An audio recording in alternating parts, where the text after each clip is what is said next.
Et mon regard ce matin, mais qui en veut aux églises de France? Selon la Direction nationale du renseignement territorial, 401 faits antichrétiens ont été recensés entre janvier et juin 2025. C'est une hausse de plus de 13% en seulement un an, alors que ça faisait 2 années que ces chiffres étaient en baisse.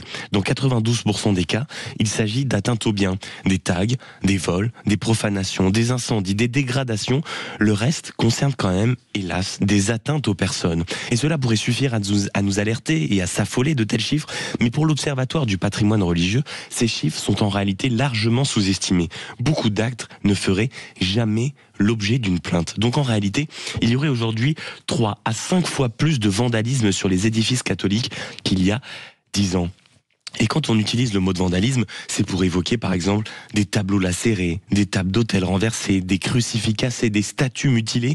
Et il faut aussi rappeler que la France compte 45 000 églises contre 2500 mosquées et 500 synagogues. Des cibles donc faciles, souvent isolées et perçues comme contenant des objets revendables. Exemple par exemple sidérant, cet été dans les Landes, un gang a pillé 27 églises en quelques semaines. C'est en tout cas ce que nous raconte aujourd'hui en France. 3 personnes ont été arrêtées dans les Pyrénées-Atlantiques avec le coffre rempli de ciboires ou de calices.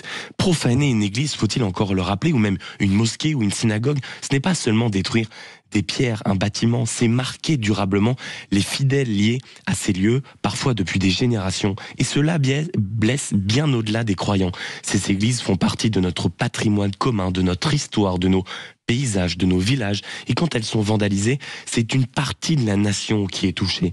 Le pire est sans doute qu'en France, nous en sommes là, à devoir envisager tout d'un coup, subitement, de sécuriser nos églises, poser des caméras, de créer des applications d'alerte, demander un peu plus encore de présence policière pour protéger des lieux saints, des lieux réservés à la tranquillité des croyants, à la sérénité de leur foi, et au-delà, devoir instaurer de la surveillance devant des pierres et des symboles qui, paradoxalement, sont parfois les dernières choses qui constituent justement et qui continuent à nous rassembler. Il faut aussi rappeler que dans ce pays, contrairement au discours un peu ambiant que nous entendons ici et là, en réalité, ce sont les actes anti-chrétiens qui dominent.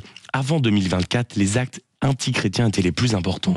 Ainsi, en 2021, pour revenir aux chiffres, le renseignement territorial recensait 1659 actes anti-religieux, dont 850 faits anti-chrétiens, 589 faits antisémites et 213 faits anti-musulmans. La réalité en France, c'est celle-ci. Et oui, nos églises sont en danger.